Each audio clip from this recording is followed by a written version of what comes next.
Hello everybody and welcome back to Sit and Knit for a Bit Christmas Countdown. And we are, as always, your hosts Arne and Carlos, bringing you this podcast from our Christmas HQ up in Norway. Yeah. And I hope, or we hope, that you have been enjoying our 19 episodes so far. We have 5 more to go, so there's still plenty of time to get in the mood for Christmas. Yeah. Now, before we start this podcast, I just wanted to give a big shout out to Prym and thank them for the support. We could not have made this podcast without them. So if you're interested in finding out more about the pretty awesome needles that they make, all you need to do is take a look at the description down below and click on the links that we have prepared for you. And Prym Ergonomics, welcome to the future of knitting. Thank you. You are so welcome. Would you care for some glug? Yes, please. Let's see. I don't want to get all that spices and orange I peel can in have there. all the... I can have everything.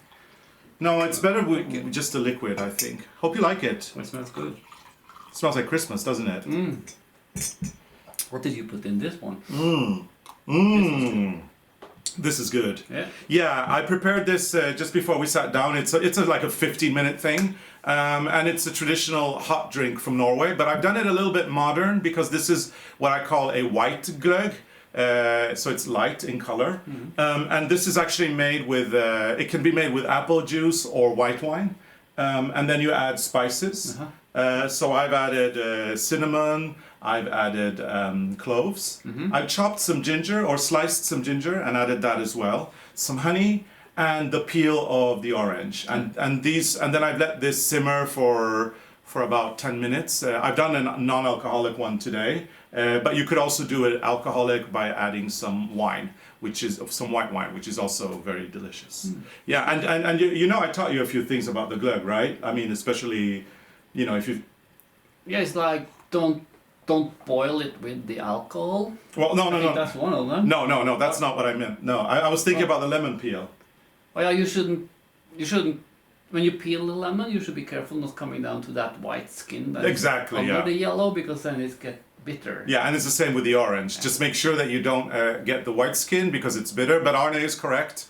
Don't boil the alcohol if you're having a glug with alcohol by boiling it, because then it evaporates. Alcohol, then you can do it, can't you? Well, if you want an alcohol-free glug made out of white wine, then yeah, you can just boil it for 15 minutes, and then the alcohol will evaporate. If you want it alcoholic, then I would recommend adding a fourth of the bottle and simmering the spices in that for 10 minutes, like very lightly simmering, not boiling like crazy, and then add the 3/4 of the wine afterwards and gently heat it up without boiling. We've also got a dark glug, which is more the traditional Norwegian one. The dark glug can be made alcoholic or non-alcoholic. If you're doing it without alcohol, you could do it with, say, a mix of blueberry and raspberry, maybe, like a juice or something, or maybe grape juice. And then to that, I'd add honey to sweeten it a little bit. I'd add cinnamon sticks. I'd add cloves. Cardamom pods. You know what? A little of black pepper is also really good. Oh yeah. And if you want to do it extra luxurious and alcoholic, you could do it with a bottle of wine, a bottle of red wine, and then maybe add a little, I don't know, like a little bit of port wine. That's a very luxurious one. I'm glad you do it, because this is too much things for me to keep in order. Too much information? So like if I know they have these things in the supermarket, like a bottle, you can just heat it and add water or wine. That's quick and easy. Yeah, well, yeah, that's true. It's not so good. Yeah, but it's so easy to just buy spices and put them in a liquid and then heat it up. Probably. It's very easy, so there's no real point in buying a ready-made thing when you can make it on your own. That's true. And I know that many countries around in Europe and also North America, Canada, and probably also in Asia, although Asia, depending on where you are, if you're in the tropics in Asia, you might not, but maybe in Japan and in Korea, countries like that, where they do have winter as well, there may be a traditional kind of hot drink that is not tea that they might enjoy.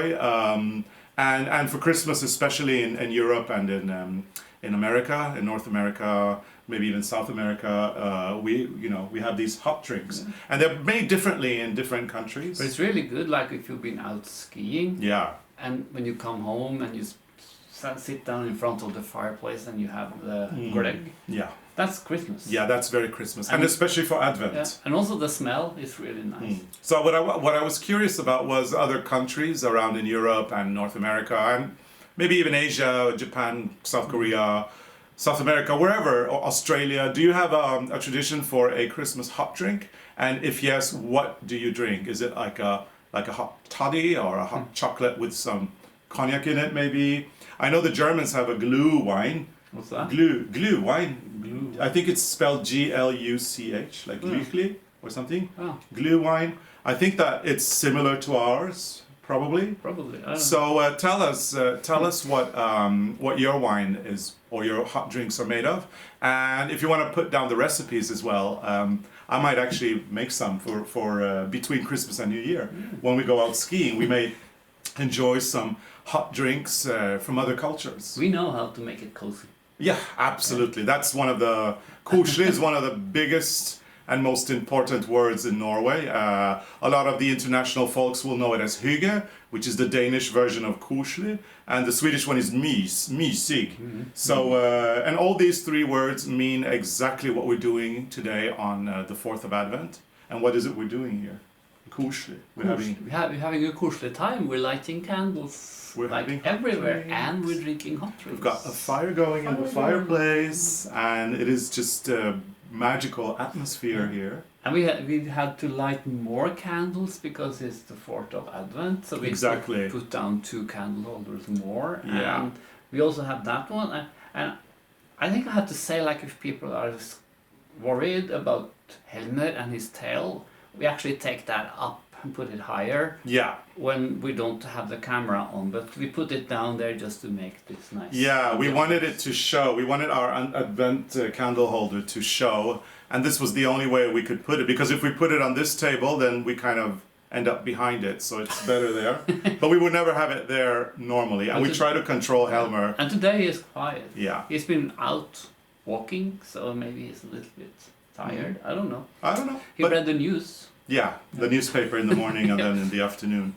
A lot of people are definitely noticing our lovely setup. We've got our Christmas tree behind us. We've got my grandmother's tablecloth on the table. We usually have the candles. These we've been using as Advent candles as well. So all 4 are lit today. We've got the Christmas angel. We have to watch it so that we don't burn it. And then we've got the Advent candles, and Turid is here with us, as well as some other Christmas poinsettias, I think they're called. Poinsettias, or Christmas stars as we call them in Norwegian. Julestjerne. But I want to put your attention over there, right? On this area, because we haven't really talked that much about it or at all.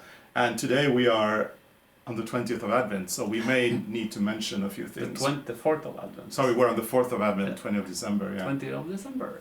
So what do you want to say about that corner over there?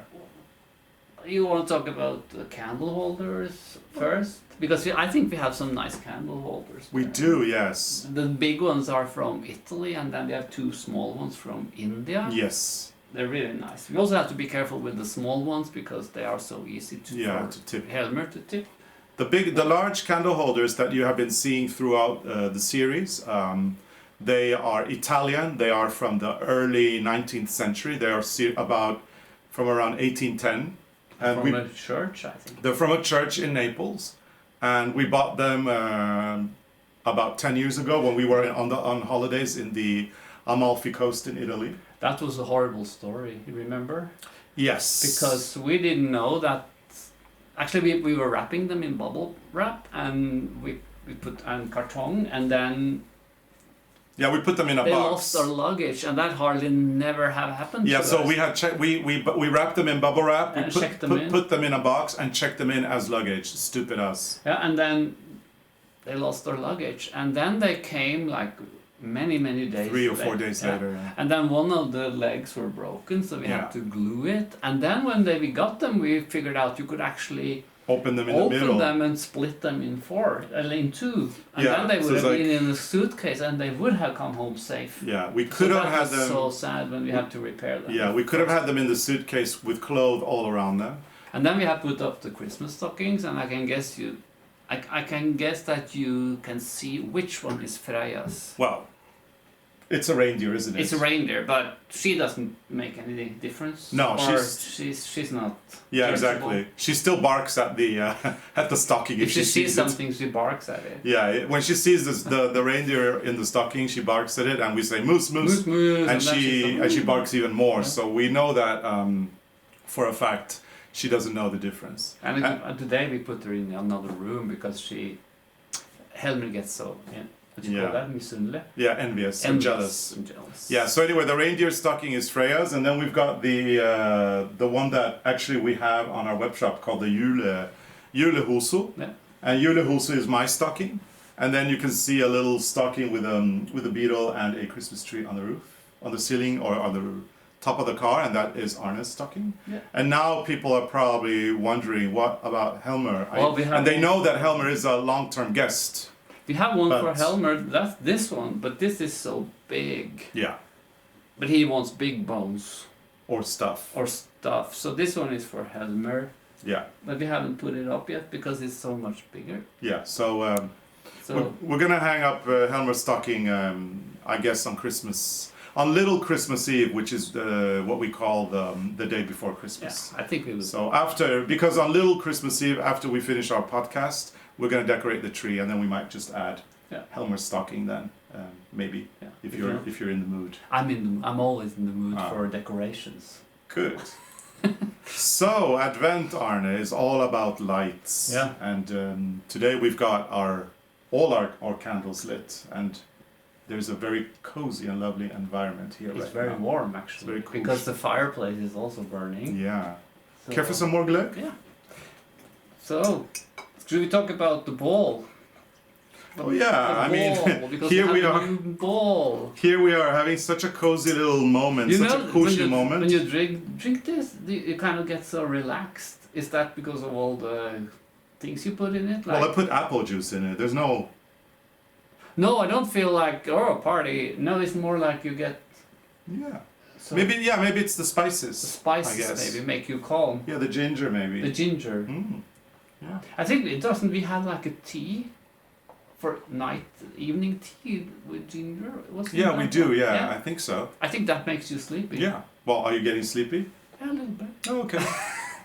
So maybe we should just talk about the ball and then call it a night so you can go to bed. Yeah, and we only have 5 minutes. Yeah. Yeah. So okay, the ball, ladies and gentlemen, is 4 candles. But for this ball, we show where you place 8 of the crystals. Yes. Because we chose to make the flame also with the crystals. Yes. But if you want to, you can also knit the flame in yellow, for example, or you can do duplicate stitch. I would choose yellow over gold for the candle, for the light. Yeah. For the fire on the candle. And this also is one of the balls where you have to put, like, you see there's this green string. Yeah, the hanging loop. The hanging loop is green, and that's because the beginning of the ball is green, because if you use a white or a red one, then you will have a white or a red dot under the ball. That's not very convenient, is it? No, so we prefer to use the green.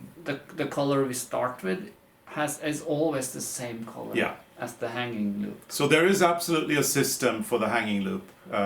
Put the same color as the one on the bottom. Yeah. And that works out pretty well. Yeah, so this is ball number 20. Number 20, and it's the 4th of Advent, and it's Sunday. And you know what I think? What? I think we should go skiing. In the evening? Yeah, and then you should heat up more of this later. Yeah, we'll go on a little quick after dinner ski, and then we'll have a little bit more of the lovely glug. Yeah. And we hope you've enjoyed this little podcast with all the information that we filled your head with.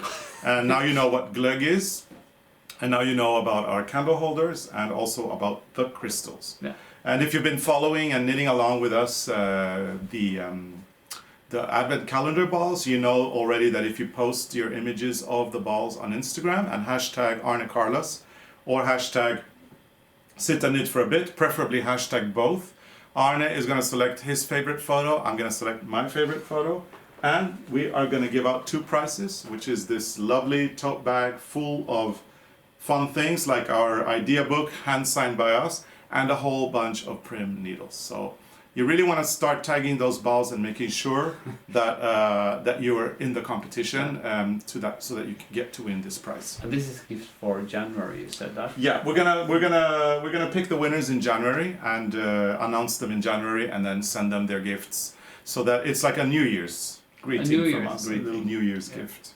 And you know, tomorrow I'm gonna give this one a little break. Yeah.